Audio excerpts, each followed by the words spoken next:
boys and girls. Today we're going to be playing number representation 4 ways. So you're going to get your envelope and your notebook. And what we're going to do is we're going to take out our number cards. I'm going to pull out one of the number cards.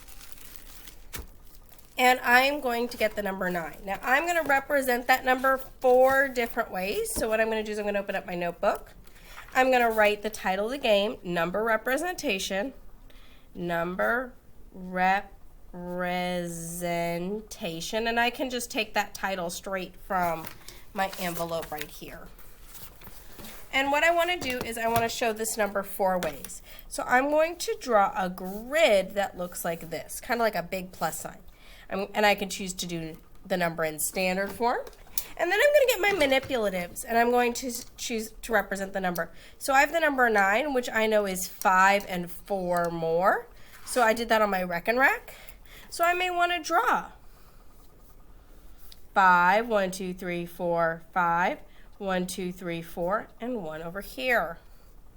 3, 4, 5, 6, 7, 8, 9, 10. So I may want to represent it with a reckon rack. I may want to use my beaded number line. So I'm going to count. I know this is 10 and 1 less is 9. So I may want to draw 1, 2, 3, 4, 5, 6, 7, 8, 9. 9 beads. Or I may want to use tally marks. 1, 2, 3, 4. Oh, I'm at 5. 5, 6, 7, 8, 9. You could also draw a picture. You could write your number in expanded form, which if you have a number over 9, like 10, it would be 10 plus 1 would make 11. This is expanded form.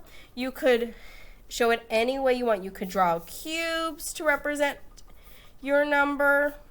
1, 2, 3, 4, 5, 6, 7, 8, 9. You could draw circles. As long as you show your number 4 different ways. You need to do this at least for 4 numbers.